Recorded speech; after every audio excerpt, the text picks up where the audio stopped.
હે માં, હે ભગવતી, હે જગદંબા, આ જીવન છે ચાકડો છે, એમાં જે કઈ અમારા કર્મોના અમે ચિત્રો દોર્યા હોય, એમાં કોઈ નબળું ચિત્ર દોરાઈ ગયું હોય ને ઉણપ રહી ગઈ હોય તો એને તો ભૂહી નાખજે અને હારા રંગ એમાં પૂરી દેજે. આ જીવન ની માલિકો અમારી જે કઈ ઉણપ રહી ગઈ હોય, આજ પીર બાપાના સાનિધ્યમાં રામદેવજી મહારાજે પાઠ પ્રસાદી છે કે નહીં? પાઠ પ્રસાદી ન હોય, હા, ઉર્સ પ્રસંગ છે આજે. હા, કે હમણાં એક ધારા છે ને, અમે બારપુરાના બહુ પ્રોગ્રામ કર્યા એટલે અમને પ્રસાદી મગજમાં ઘૂમે. પણ પીર બાપાના ઉર્સ પ્રસંગે આપણે મળ્યા છીએ. જોકે માના ગુણલા ગાવા આપણી સમજ બેઠો છું, કારણ કે એ પરંપરામાં હું બહુ વાંચ્યું નથી ને એમાં બહુ ઉતરો નથી, મને બહુ એમાં કંઈ ખબર પડતી નથી. એટલે જેમાં આપણને ખબર ન પડતી હોય ને એમાં ડબકા દેવા એ ખોટી વાત છે.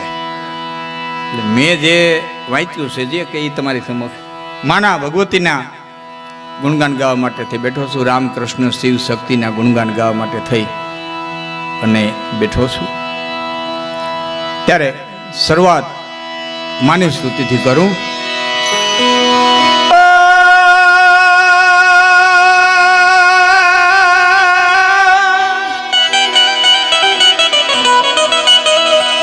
કઈ માગો ના ગાવો, મહા સુખ પાવું ના જાવું, કહી જગવો રદ્વારા ના જાવું, કહી જગવો રદ્વારા.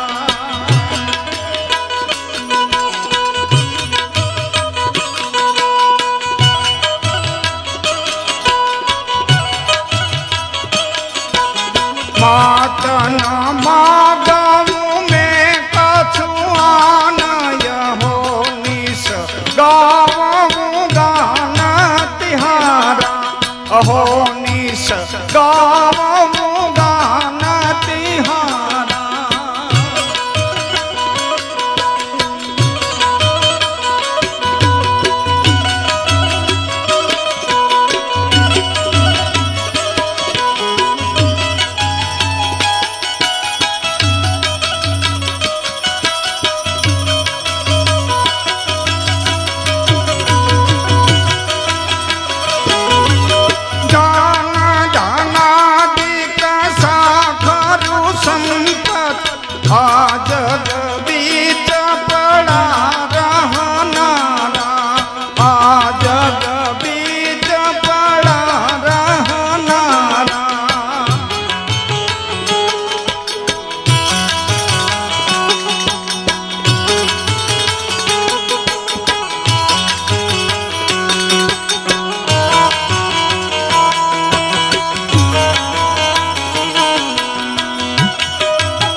આકલુરા સમજાવન હારા, લાખન લાખન એક દિને તદિયાતમ, આકલુરા સમજાવન હારા, આકલુરા સમજાવન. આ છંદની કડી ઉપર જેટલું મારા ભાગમાં સમય આવ્યો છે, રામદાસજી મહારાજે સુંદર ગણપતિ વંદના કરી, એવા જ અમારું કચ્છનું ઘરેણું, ચાર જ્ઞાતિનું ગૌરવ એવા બદ્રનાનંદી આત્મા મુનશીભાઈ ગઢવી આજના કાર્યક્રમમાં છે. એને જોરદારી તાળી પાડી અને વધાવજો.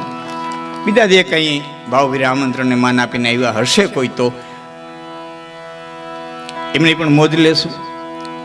અહીં જીવનનાથ બાપુ, બીજા સંતો મંતો, બધા ભક્તો ઉપર બધા પીર પીરાણાથી બધા પધાર્યા છે. બધાના ચરણોની માલિકો એટલા જ નહીં પણ આમાં અદ્રશ્ય રૂપે જે કોઈ આત્મા રહેલા છે એ બધાના ચરણોની માલિકો વંદન કરી અને હું શરૂઆત કરું છું. આ છવાયા પર, આ ગીત પર, આ કડી ઉપર જેટલું બોલવું છે એટલું તમારી સમક્ષ બોલી જે સમયની મર્યાદાની માલિકો મારાથી બોલાહે. બીજી વખત મને એમ છે કે આ લાંબામાં હું બીજી વખત કાર્યક્રમ આપવા આવ્યો. અમીરભાઈ ગોજિયાની સપ્તાહમાં કાર્યક્રમ મેં કર્યો હતો. મારા પરમ સ્નેહી મિત્ર એ આજે આપણે વચારે નથી, એનું દુઃખ છે થોડું, પણ એ પછી બીજી વખત આવ્યો છું. હવે તો કે ઇન્ટરનેટ માધ્યમ આવી ગયું, હવના ઘર સુધી પહોંચી ગયા હોય, ખીચા સુધી પહોંચી ગયા હોય, એટલે એ કઈ સવાલ છે નહીં, એકાબીજાથી પરિચયમાં હોય. શરૂઆત મેં એવા શબ્દોથી કરી છે કે મહાગુણ ગાવું મહાસુખ પાવું ન જાવું કહી જગ ઓર દુવારા. હે ભગવતી, તારા શરણની માલિક મેં જીવન મૂક્યું છે, હવે મારે બીજે ક્યાંય જવાની જરૂરિયાત છે નહીં. પેલી વાત, આ સમાજનું ઘડતર કરનારા જગતમાં પટમાંથી કોઈ હોય તો 5 વ્યક્તિ. મહાભારત કાળમાં એક પ્રશ્ન સર્જાતો હતો, ઠેઠ ભીષ્મ બાણ છે એમાંથી હુતા ત્યાં સુધી એક પ્રશ્ન ચર્ચાનો કે યથા રાજા જથા પ્રજા કે યથા પ્રજા જથા રાજા. યથા રાજા જથા પ્રજા કે યથા પ્રજા જથા રાજા. જેવો રાજા એવી પ્રજા કે જેવો પ્રજા એવો રાજા. બહુ ચર્ચાનો આ પ્રશ્ન. છેલ્લે કૃષ્ણે કીધું ભીષ્મને કે દાદા કહેતા તો જાઓ, આનું સમાધાન શું? અને ત્યારે ભીષ્મે કીધું તો યથા રાજા જથા પ્રજા. જેવો રાજા એવી પ્રજા, રાજાના જેવા પુણ્ય એવી પ્રજા થાય. કડક અમલદાર આવે તો બધી હટાઈ જાય, અને નબળો અમલદાર આવે તો પાછી બધી બહાર આવે. જેવો રાજા એવી પ્રજા. તો સમાજનું ઘડતર કરનારા જે 5 વ્યક્તિ સિવાય પહેલું પગથિયું હોય તો માં, બીજો સંત, ત્રીજો શિક્ષક, ચોથો સાહિત્યકાર અને 5મો રાજા. 5થી આ સમાજ ઘડાય, 5થી આ સમાજ બને. જેમ લાકડું છે પણ હારો હુતાર જડે તો હોરી અને સુંદર મજાની માંથી કલાકૃતિઓ બનાવી દઈએ. એમાં સમાજને હોરી અને જે કલાકૃતિઓ બનાવનારા હુતાર હોય તેવા 5, એમાં પેલું પગથિયું હોય તો માં. એટલે યુવાન મિત્રોને વિનંતી કરું છું, જે દીકરો પોતાની જનેતાને રાજી ન કરી શકે એની માથે કુળદેવી કોઈ દી રાજી ન થાય. ખોટા વેમમાં રહેતા ને ખોડિયાર હોય તે ભલે, પીઠળ હોય તે ભલે, નાગભાઈ હોય તે. ઉંમરે બેઠી એને રાજી ન કરી શકો તો ડુંગરે બેઠી કોઈ દી રાજી થવા નથી. ખોટા ગિરનારના પગથિયા ઘઉં નહીં. પેલું પગથિયું હોય તો માં, બીજો સંત. આ 5ની જવાબદારી બહુ મોટી છે સાહેબ. 5ની જવાબદારી બહુ મોટી છે, કારણ કે અમુક કક્ષાએ પહોંચવું બહુ આઘરું છે, અમુક કક્ષાએ પહોંચવું બહુ આકરું છે. પણ ન્યા પહોંચ્યા પછી ત્યાં ટકી રહેવું નહીં તો લોઢાના તીણા ચાવવા બરોબર છે. લોઢાના તીણા ચાવવા બરોબર છે.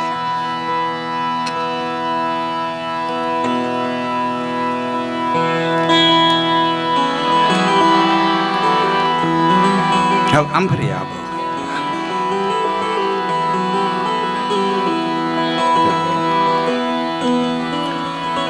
અમુક વસ્તુ કમાવી બહુ આકરી છે, પણ કમાણા પછી ત્યાં પહોંચ્યા પછી ત્યાં ટકી રહેવું એ લોઢાના તીણા ચાવવા બરોબર છે. જવાબદારી બહુ મોટી 5ની. એમાં બીજો સંત. આપણે બોલાય સતગુરુ દેવ કી જય. નીકળ્યા ગુરુદેવ કી જય શું વાંધો આવે? નીકળ્યા ગુરુદેવ કી જય કે તો શું વાંધો આવે? નહીં, આગળ સત શબ્દ લગાડવો પડે. સતગુરુ જીવનાથ બાપુ આગળ સત શબ્દ લગાડવો પડે. સતગુરુ દેવ કી જય. સત શબ્દ શું કરવા લગાડવો પડે? ક્યાંક કુગુરુ છે એટલે, ક્યાંક કુગુરુ છે એટલે આગળ સત લગાડવો પડે. નકર તો ગુરુદેવ કે જઈ કઈ ન હાલે. સંત, સપૂત અને તુંબડા ત્રણેયનો એક સ્વભાવ. એ તારે પણ બોલે નહીં, એને તાર્યા માથે ભાવ. હારો દીકરો તારી ગયે, તુંબડું તારી ગયે, અને એક સંત તારી દીએ. પણ બાંધનારા એ વિચાર કરો, તુંબડું પોતે તળીવાળું ન હોવું જોઈએ. તુંબડામાં તળી હોય ને તો તુંબડાના ડૂબાડ્યા પછી તરે ને સોયણીના ફૂગા કરી નાવા પીડ્યા છે ને ખબર છે. હા, એ ઊંધો થાય ને તો પછી કોક આ ફૂગો ફોડે ને કાકો કોક માથે પડે તો થાય, બાકી ફૂગાના ડૂબાડ્યા પછી તરે નહીં. હા, આ 5ની જવાબદારી બહુ મોટી છે. આ હું નથી કહેતો, ભગવાન કૃષ્ણ ગીતાની અંદર કીધું છે કે હે અર્જુન, યત્યત આચરતી શ્રેષ્ઠ તતે વિતર જનાહ સયત પ્રમાણમ કુરુતે લોકઃ તતનુવર્તતે. હું છેલ્લા 15 વર્ષ થયા એક ધારો સ્ટેજમાંથી કહેતો આવતો હતો કે આપણને આપણો ધર્મગ્રંથ વાંચતા આવડતો હોવો જોઈએ. હિન્દુના દીકરાને ગીતા વાંચતા આવડતી હોવી જો એ 15 વર્ષથી સતત કહેતો હતો. હવે દ્વારકાનાથે મારી પ્રાર્થના સાંભળી, સરકારે સાંભળી, જેણે સાંભળી એણે પણ 6 ધોરણથી 12 ધોરણ સુધી ગીતાને અભ્યાસક્રમમાં દાખલ કર્યા, એનો મને આનંદ છે. એક વાત. બીજી વાત, 2000 ની આજુબાજુ 2000 સાલની કે 2001માં ધરતીકંપ આવ્યો, પણ એની ધરતીકંપ પહેલાનું 1 વર્ષ મને યાદ છે. અથવા 1 વર્ષ આમ બહુ શબ્દ 19 વર્ષ હોય કે 21 વર્ષ હોય, જંગીની અંદર મારો કાર્યક્રમ હતો. આહિરોની 24મી ફેરી થઈ હતી, ડાંગરેશ્વર મહાદેવનું મંદિર, અને રણછોડભાઈ એ 24મીના ત્યાંથી પટેલના રિવાજ 24મીના પટેલ કહેવાય. અને ત્યારે મેં જાહેરમાં કીધું તો જુનાગઢના ચોકમાં દેવાયત બોદરનું પુતળું મુકાવું જોઈએ. એ ઘણા વર્ષ પછી મારું એ સપનું સિદ્ધ થયું ને મને એનું એટલે ગામડે ગામડે મુકાણું મને. હવે આ બે ઘટના ઘટીને પછી મને એમ થયું કે નાના ક્યાંક મારું બોલ્યું હાસું તો પડે હો. એટલે ત્રીજો પ્રશ્ન લઈને નીકળ્યો છું, જ્યાં નજીકમાં પ્રોગ્રામ છે સાંભળ્યો છે, છતાં હું અહીં કહું છું. પછી મારે જે પ્રસંગ કેવો છે, ત્રીજો એક મનોકામના લઈ અને નીકળો છું. આજે કોઈ પણ ત્યાં જઈ અને તમે દીકરાનું માગું નાખો એટલે પેલો જવાબ એ દે કે હમણાં અમારો વિચાર નથી. પણ તે કેદી છે કયો તે દી આવી? આ 3 વર્ષ યાદ કયો?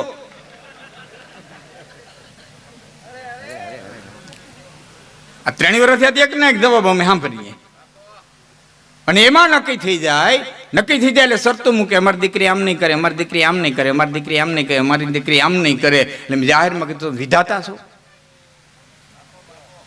તમે? લેખ લખ્યા તમે? એનું ભાગ્ય વાંચ્યું? શરત કરીને પરણાવો. હા, સારું ઠેકાણું જોઈને બાપે દીકરી દેવી બાપની ફરજમાં છે. ઘણા નો કહેતા ફલાણા ઠેકાણે દીકરી દઈ દે ને ગોઠણે ગોઠણે જાહેર છે, કે ગોઠણે ગોઠણે જાહેર છે ના નથી, પણ કડે કડે કંકા છે. નીકળી ગોઠણે ગોઠણે જાહેર ને હું માથામાં મારવી? એક ભાઈ દીકરાનો સંબંધ કર્યો હતો, મિત્રને કીધું કે આપણે વસ્ત્રાનો સંબંધ કર્યો. લે ક્યાં? કે ફલાણા ગામમાં. કે માણા કેવા થાય? અસલ આપણા દેવાય. કે તોય દીધી.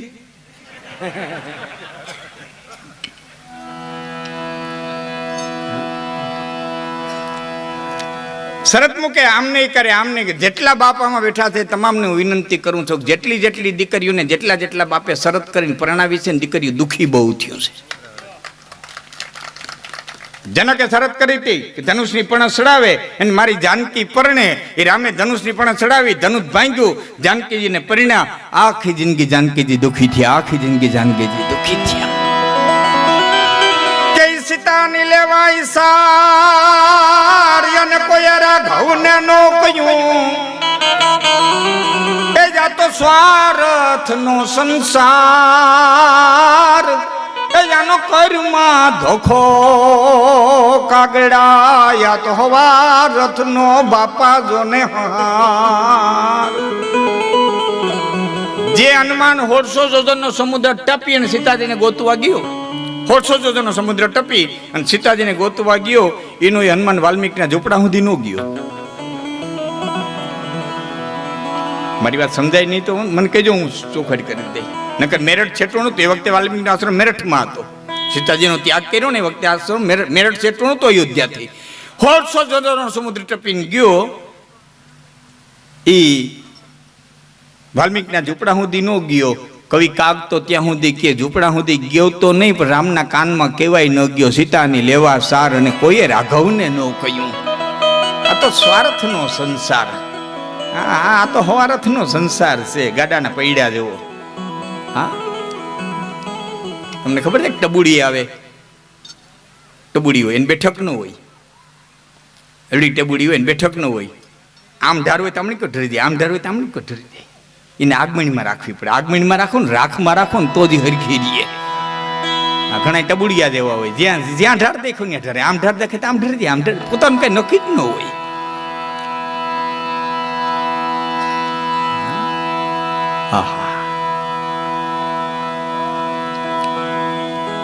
તો પહેલી વાત મુદ્દો જે હું તમને કહું છું એ છે કે દીકરીને શરત કરી અને કોઈ પરણાવી નહીં. જનકે પરણાવી, ધ્યાન દે આખી જિંદગી દુઃખી થયા. દ્રુપદે પ્રતિજ્ઞા કરી, જે માછલીની આંખ વિંધે ને મારી દ્રૌપદી પરણે. અર્જુને વિંધી, દ્રૌપદી પરિણા, આખી જિંદગી દ્રૌપદી દુઃખી થયા. દમયંતીના બાપે પ્રતિજ્ઞા કરી, હંસલી જેની માથે કળશ ઢોળે એને મારી દમયંતી પરણે. એ નળની માથે કળશ ઢોળ્યો, દમયંતીને પરિણા. એ નળ અને દમયંતી આખી જિંદગી દુઃખી થયા. ભૂદર કવિ તમારો આ ભોરદર વાળાને કહું, ભૂદર રાણા કંડોળાનો બ્રાહ્મણ કવિ તો એમ લખે કે નળપતિ નળ રાજા હુવાયા ન વનમાન વલખાઈ વાય એ પછી મારી મછલા ખાય એને ભૂખ રે લાગે તેદી ભૂદરાય તો મારી જોને મથિયા ખાય એને ભૂખ રે લાગે તેદી ભૂદરાય. આખી જિંદગી દ્રૌપદી દુખી થયા, આખી જિંદગી સીતા દુખી થયા, આખી જિંદગી દમયંતી દુખી. બીજા ઘણા દાખલા છે. રૂરુ નામના એક બ્રાહ્મણ, ઘણા બધા પુરુરવાના ઉર્વશીને હું જામુ લંબાવતા નથી માગતો, ત્રણેયમાં તમે સમજી જાઓ કે હું શું કહેવા માંગુ છું. તો દીકરીને એક વખત સારું ઠેકાણું જોઈને દઈ દેવી, પછી એના ભાગમાંથી છોડી દેવી. આમ નહીં કરે, આમ નહીં કરે, આમ નહીં કરે, હારા કરવું પડ્યું. પાંચરે પાંડવ માતા કુંતાના કેવાણા, છઠ્ઠા દ્રૌપદી નાર, વિરાટનગરમાં મજૂરી મંડાવી. હારા કરવું પડ્યું છે.